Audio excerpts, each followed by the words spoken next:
Hi, everyone. Welcome back to the kitchen table. Your soul's unshaken. I'm Jonah. I'm here with my mother. Hi, everyone. Welcome back. I'm Mama Zee, and I'm with my son, handsome son, Jonah. Thank you. How are you doing? Ooh. I'm fine. No, how are you really doing? And not, I'm just fine, because that doesn't sound real. It's a lot lately. Well, it's not really that much more than usual, but it feels that way sometimes. Yeah. I'm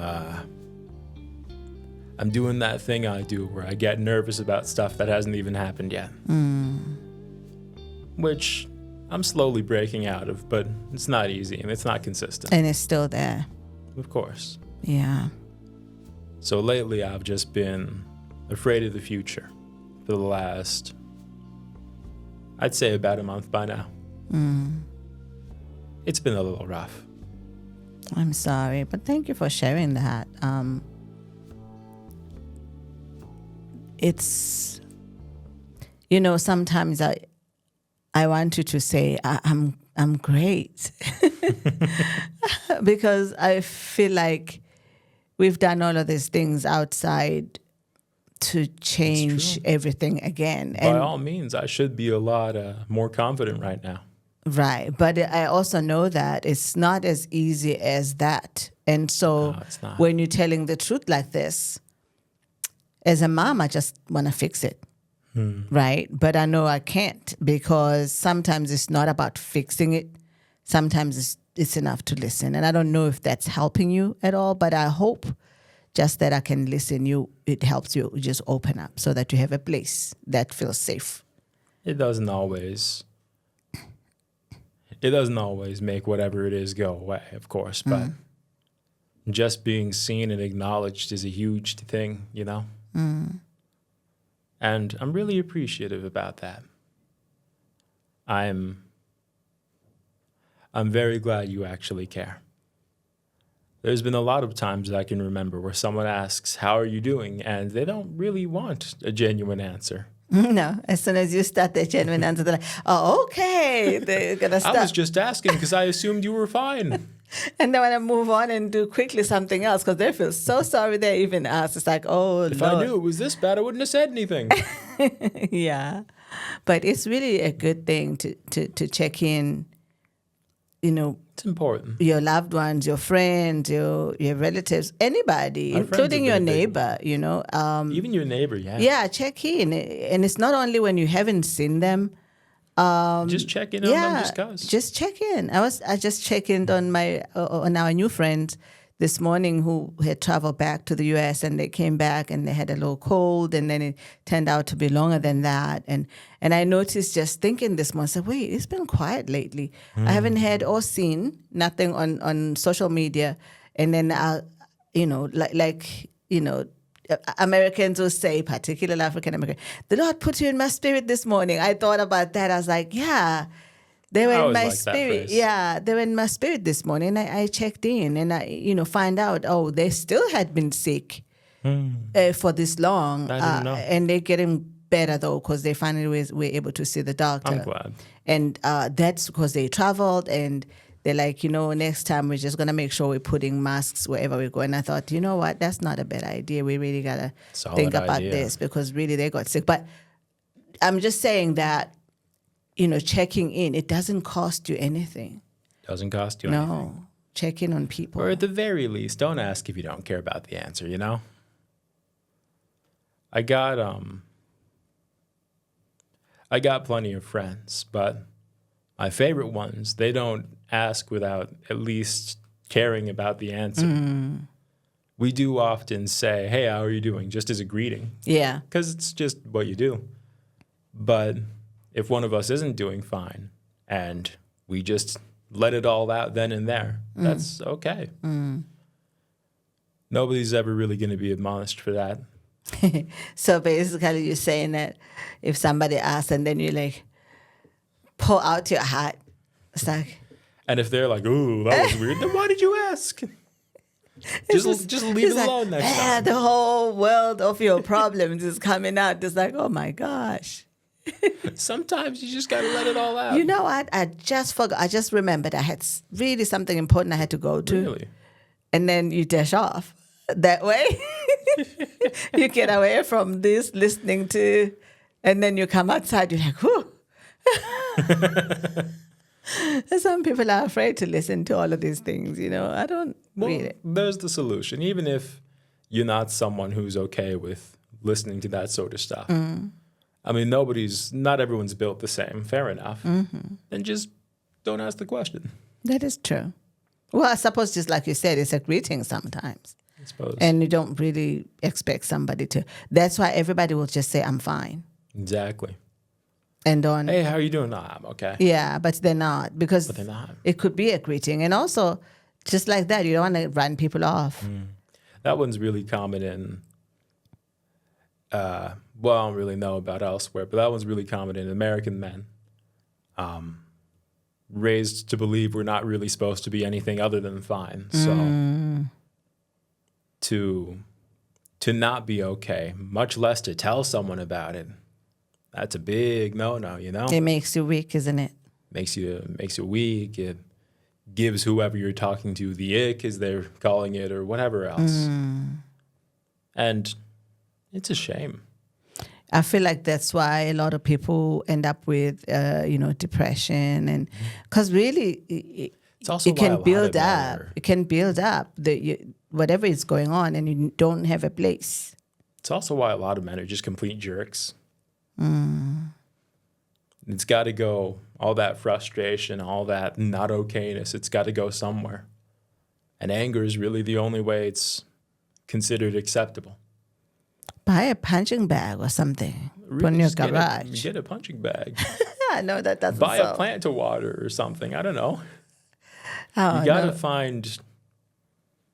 find outlets that are healthy, and really, you gotta learn to be comfortable being true to yourself and surround yourself with people who are okay with that. That's the thing, though. Not everybody has that, and that's really a big challenge when you don't. I'll give you an example, okay?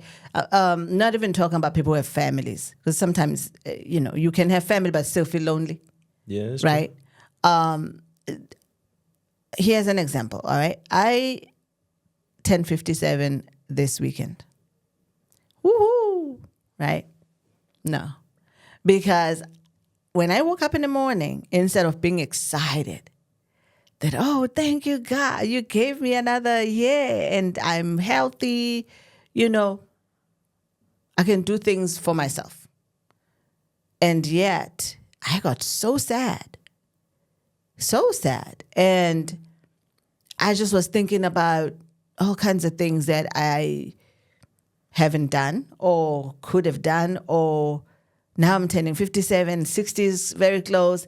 What now? I just moved. I sold the home we had. Now I don't have a home. All of these things that started spiraling down the hole of depression, of things that I could and couldn't and could have.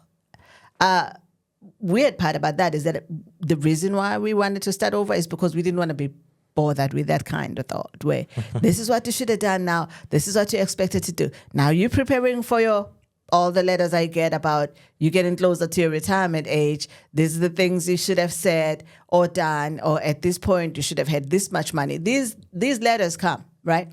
So it's not as letters, but even young people feel a lot of that too.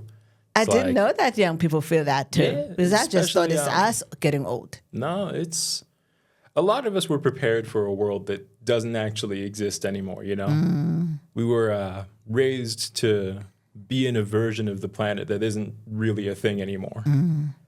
And that's a shame, because take the housing market, for example. The rich buy up all the houses, make housing very scarce, so then they can jack up the prices on what housing there is. And so I see stuff like for example, I know some friends whose parents bought like something that would be millions of dollars today, but they bought it in like the 70s for maybe a couple thousand. Yeah, exactly. And it's like, shoot, sorry I didn't open a bank account when I was born. I could have had such good credit by now. That credit thing is a scam. That's a scam. Seriously, because I swear, what it does every time, okay, I'm paying my credit card, usually all of it. And if for any reason this time I didn't pay it all at the same time, maybe I paid above half of what I'm supposed to pay, then immediately I see a message that says, oh, your credit score went down 7 points this month. I'm thinking, what the actual hell, right? All this time I'm paying it all and I'm not necessarily having to do that. I'm supposed to pay the installment or whatever it is that is coming, this month, this is what is supposed. I always pay it off. The minute I don't do that, and in fact I pay even above what you're saying for this month, you're lowering my credit score. And I was thinking, oh, it's such a scam. There's people who figured out how to min-max this stuff really well, but there's a lot of people out there who would hear that and go, well, just learn to play the game. But my thought is, I don't like the game, though. Maybe we can just do away with it. Yeah, it's for real. So anyway, going back to the idea that my story that I was very depressed and for half of my day. And I was thinking, then of course I start to miss Jeff because, if he was here, he would have said, let's do this and that. Yeah, and I wouldn't have been thinking about all of these things. And then you started missing Dad. And then my sisters call. So they helped me out because they just started talking about, nonsense that we used to do when we were young. That always makes me laugh. So I felt a little bit better, my two sisters and my cousin. And then later, I keep thinking, hey, I haven't seen a message from Grandma. What's going on? And I keep thinking about her this whole day. Then in the evening, I'm like, let me check in. So there's a word, check in, right? I'm expecting her to check in on me because it's my birthday and I'm miserable. But actually, she needed me to check in as well. Because as soon as I check in, she's like, oh, I'm fine. But that wasn't fine. And she said, you wanna chat? And immediately I call. And then as soon as I call, I can hear her voice. She's almost emotional when she's talking to me. I just had a sad day. I was just missing all the people who've passed, right? And then now both of us are like miserable together on the phone. That can be valuable. Yeah. She's miserable. I'm miserable. She's almost emotional. I'm almost emotional. How we were missing Jeff and Mike and Maria and Bob, all of these people who have passed.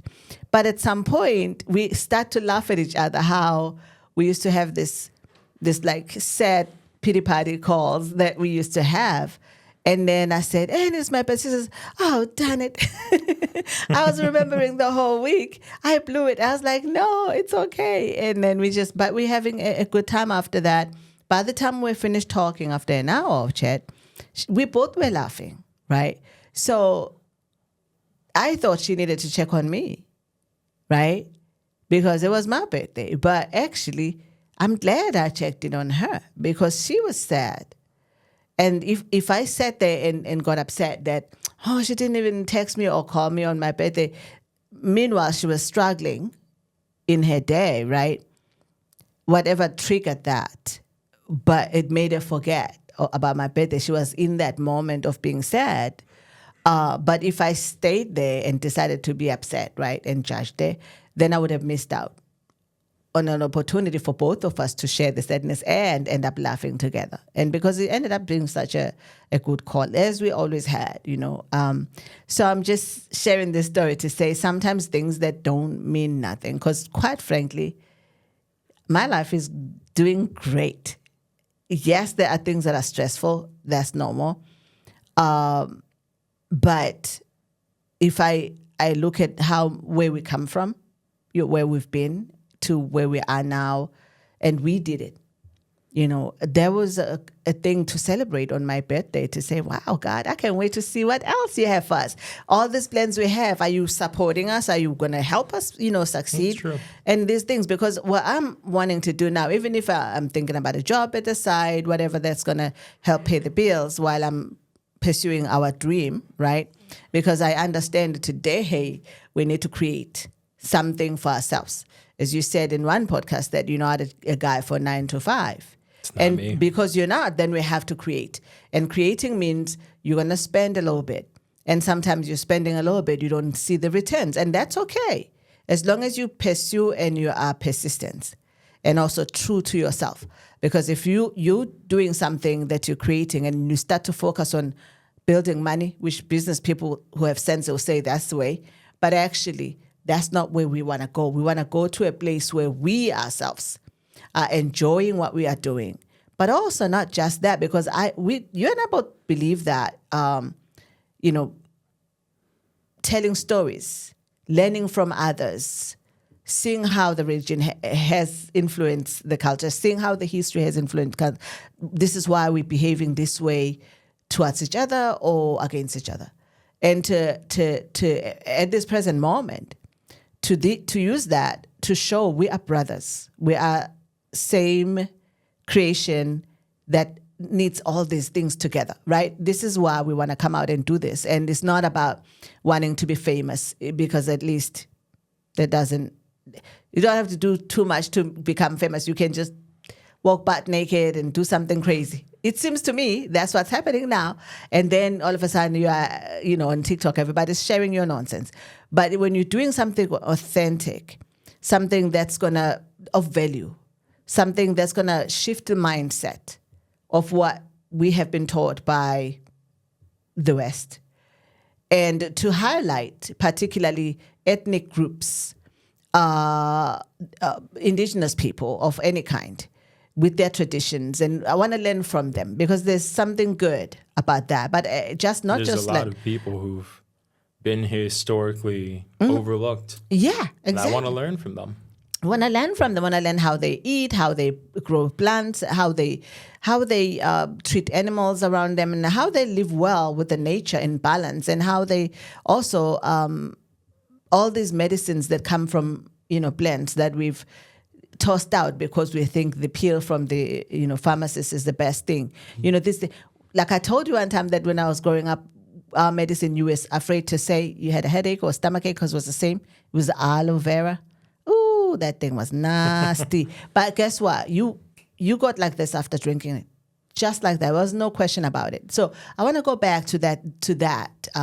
So when I'm saying you gotta do everything in moderate amounts and as situationally useful. You can use aloe for burns, right? But you can't use it for infections. You gotta use antibiotics for that. That's why you gotta learn how to use these things. You gotta learn how to use these things. You gotta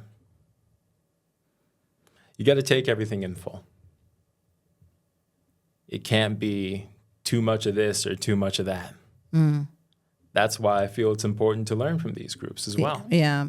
I feel like the knowledge that is being lost because it's not written down is shared through mouth by stories, and I want to record that. And it's something that I was thinking about as I was talking earlier, is that we can see live right now the world is changing drastically, but I know this also, we could say the same thing in 2000s and all of this. If you look back, there's always been a change of some kind. But I want to submit to you that after the pandemic, I kind of view things differently, because once I saw that, how the world can stop, literally, and everybody couldn't get on things that were suddenly... You couldn't get bread. People learned to make bread.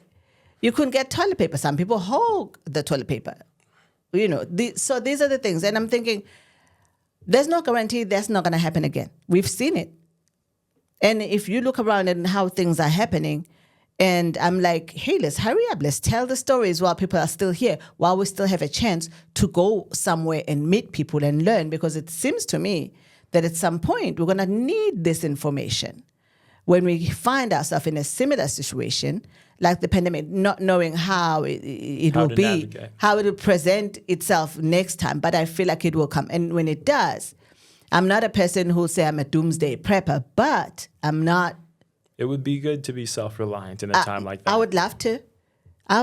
And I think that it's important to learn little things you can learn: how to survive, how to make bread if there's no bread, how to create clean water. We are by the ocean. What are the things that you can do to survive for a period of time when there's a situation? not knowing what that kind of situation is. Meanwhile, having said that, while we're preparing for this, you and I are both rejecting somewhat the 9 to 5 thing. Even I'm saying this, I am kind of wanting a job.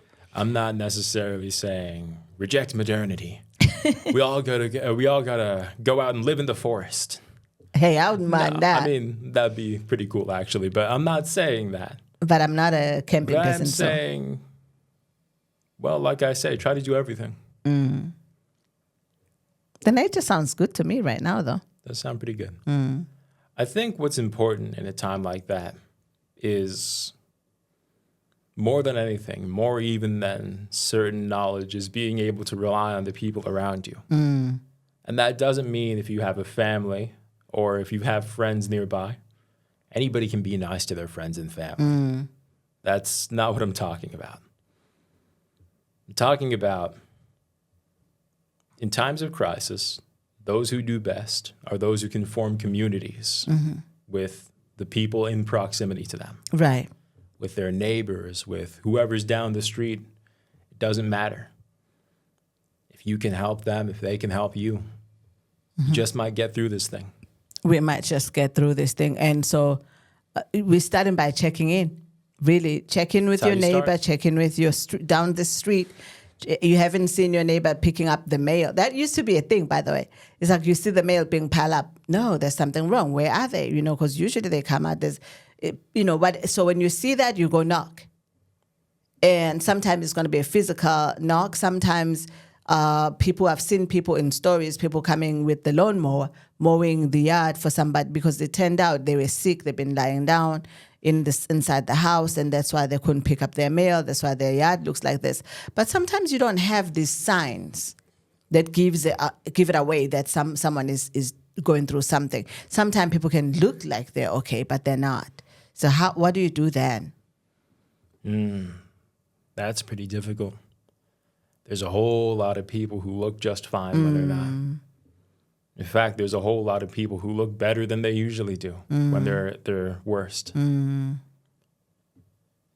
It's hard when they won't let you in. Oof, that's hard. That's when you got to give them opportunities to be let in themselves. It's not... How you do that? For example, one of my buddies, Nate, it's not super common that he'll make it clear if he's having a really rough time. He's not the type who wants to bother anyone. I understand that. And I understand that.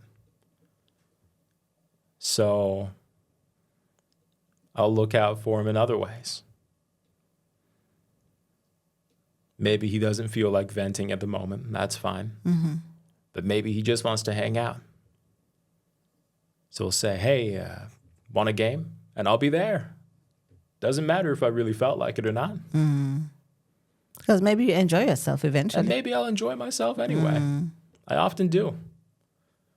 Or I'll be the one to invite him. Hey, you want a VC?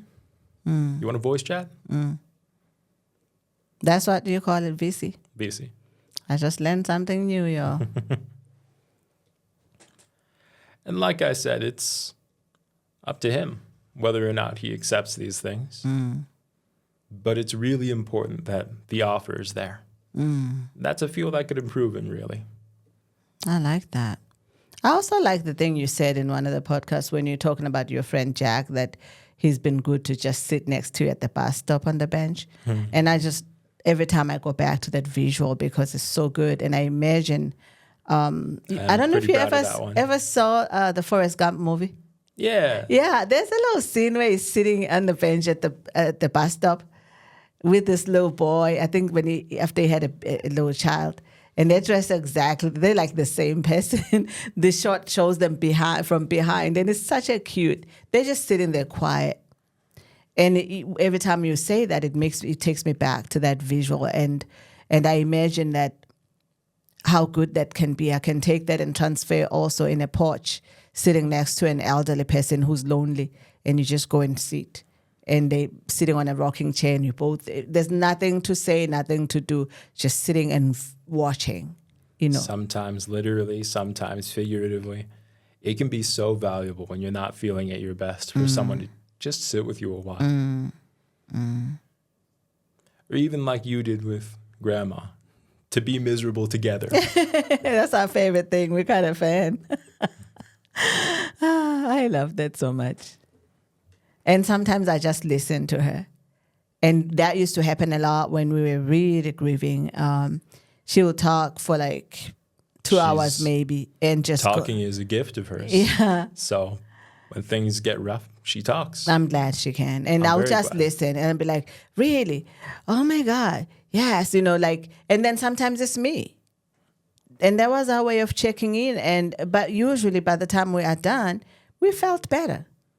So I'm thinking about other ways. Oh, immediately I was thinking about not the kind of check in to the airport for your flight, check in at the hotel, check in on your project, and check in at work, you know, things like this. We use this word a lot. We do use that phrase a lot. But it doesn't often carry that real feeling of caring, rather. That's very well put. I was trying to find. Thank you. Yeah.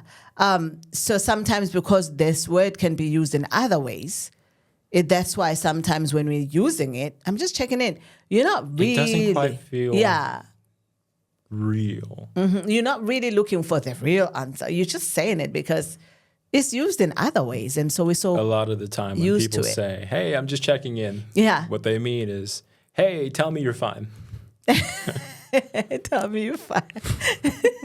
So then your answer is, "I'm fine," and move on, but not necessarily. Yeah.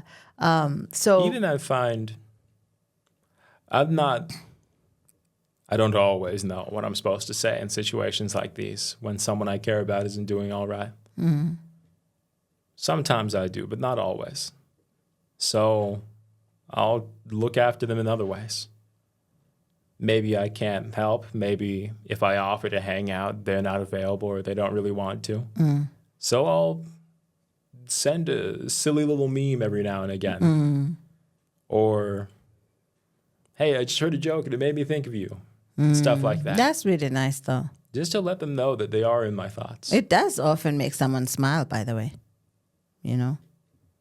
That really is good. I just want to make sure people know that they aren't alone, even if I'm not able to help them. I also find that if you're an extrovert, people often assume you're always fine. Yeah, that's true.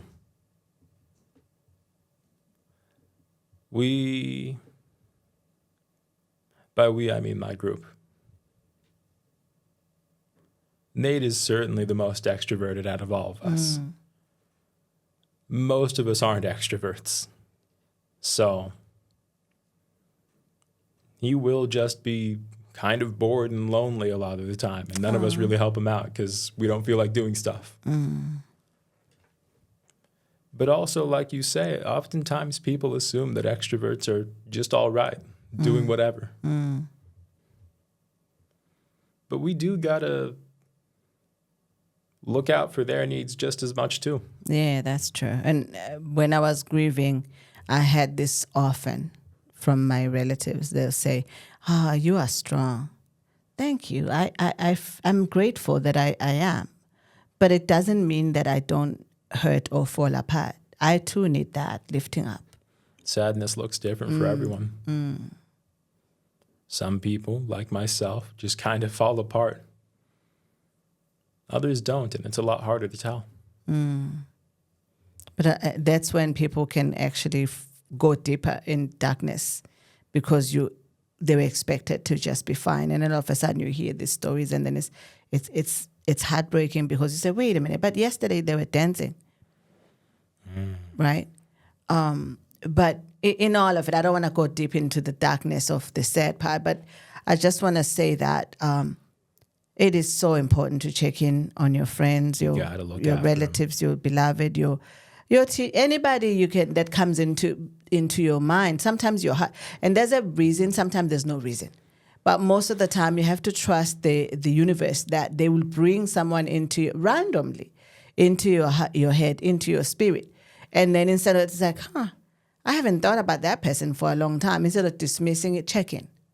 Because maybe there's a reason. Maybe you can save that person's life. Maybe you just lifted them up. Maybe whatever the reason, how important it is after you find out from them that, hey, man, when you check in on me, man, I was in a dark place. Or I was really lonely. Or I was sad. Whatever it was. If they were just okay. But, hey, this brought a smile to my face. It's really not. Exactly. And for me, that's the response all the time when I get a surprising text. I'm like, wow, that really lifted my spirit up. Thank you so much for thinking of me. Bless you. It's important. And then you can't necessarily solve everyone's problems. No. And you shouldn't really have to in a lot of the cases. Right. But you do got to make sure the people around you know they're not alone. Mm. And you're hoping they'll do the same for you. Exactly. Yeah. But I guess that's that. So we're checking in ourselves, our friends, our loved ones near and far, even your coworkers. Check in, and mean it, not just be like. And mean it. Be at the door like, hey, you fine? And great. And you go, stop for 2 minutes. Really. I've even seen that people they will answer themselves when they ask, "How you doing?" "Fine, that's good." Exactly. It's like How you doing? Good. I don't have time to wait for your answer. I already answered for you. How you doing? Good, I guess. What else am I supposed to say there? Oh man. You already answered. That's funny. Whatever you said. I don't know if you have anything else to add on this one, but I just feel like it's important to really just keep checking in on people. Yeah. It's all about both in times of crisis and in times of peace. It's all about letting people know you're out there. Mm-hmm. Letting them know maybe you don't know what's going on. Maybe you can't necessarily say that they're seen. But to let people know they're not forgotten. Yes. Very important. Very, very important. So I'm grateful. For me personally, I'm grateful to have you as a friend, as a son, as a brother. And I know that I'm not always 100% pleasant, and I know that you definitely not always 100% pleasant to be around. But even that I love, because at least you can irritate me, and you make me feel the irritation, and sometimes I can make you feel the irritation. But at the same time, equally, the love I can feel when you're being kind after being irritating. And I think you feel the same when I stop being annoying and share the love. That helps our heart to be high and down, because it's natural and it's human. Those are emotions. We got to keep going at it and figuring out how to be better, right? And I appreciate my sisters, my cousins. I appreciate my nephews and my nieces, my friends, finally, and those even the ones who don't really, contact all the time, because when we do catch up, it's like we have never missed a thing. I always love those kinds of friendships. I love friendships. that. And not a friend who's going to say, don't cross the line. It's like, okay, I don't need that. But I appreciate Grandma. We always checking in. You just roll your eyes. I had a friend who did that too. I don't know what you mean. Stuff I had to put up with, Matt. I'm telling you. Grandma, I'm telling you, just like your son. No, I get it from you. You are an expert eye roller. They said that at Dad's work, he was like the best eye roller person they've ever met. And he learned from you and too. I was like, our family is quite good at that. It's our favorite move. Yeah, it's like, don't say much, we're done. Just roll your eyes so far back they can touch the back of your head. That's our family heirloom right there. Eye rolling. Eye rolling, yeah, like now. Okay. Anyway, thank you all who really check in. Mr. Postma, Really? Always. Miss Postma, I mean, seriously, always. They randomly. do so much. It's randomly, great. she checks in. She's so good at that. For me, that's all I have. I don't know about you. Yeah, and anybody who just check in on you, you want to highlight? I've got plenty of people like that. Really, everyone I'm friends with at least cares. And I know that beyond all doubt. They've made it clear. I'm especially... My friend Goose will do that a lot. Oh, that's so cool. Just out of the blue. And it's always pleasant. Maybe it's something random that they thought to tell me. Or maybe they are just directly saying, hey, I hope you're doing all right. It's always uplifting. Everybody cares. Yeah. They show it a little bit more randomly in a way that I find pleasant. That is really nice. But I want to encourage others to really do the same. Spontaneously, that's the word. Yeah, that's nice. Do the same. Check in on others. Don't look at them and say, they're fine, they're looking happy and all that. Because some people are extroverts, but they need that. Even don't look at someone and say, it's been so long, it'd be awkward to say it now. No, you gotta. Even if the other person does feel it's awkward, what if they didn't, you know? It's better to reach out when you don't need to than to have not reached out when they did need it. Yes. I would say that it's a godly thing to check in. I agree. Yeah. You have a scripture? I certainly do. To close on this one. Here's one from Philippians 2. Let each of you look not only to his own interests, but also to the interests of others. I love that. In other words, just give a shit. I like that very much. Yeah, don't be selfish. Just let's pray. Care. God the Creator of heaven and earth, of the universe, we know that you care. And if we can look at that, even through the actions of your Son, that he cared so much. And all he was trying to teach those who were with him at the time is to care. And to use my son's language, just give a shit. Forgive me for the language, God, in the prayer, but I didn't create the word. Anyhow, I'm just going to say thank you for helping us to talk about this conversation today. And we're praying for those who need to be checked on, that we're here, reminding you that we care, reminding you that your life matters, reminding you that you're not alone. And if anything, we're far away. Maybe we're just strangers on YouTube, but we want you to know we care.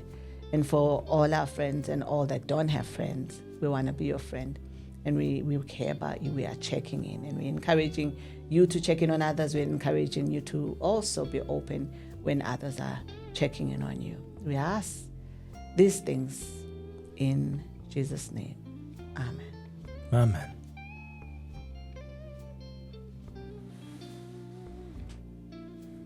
You are fine. Thanks. I am fine. And even if not, we will be. I like that.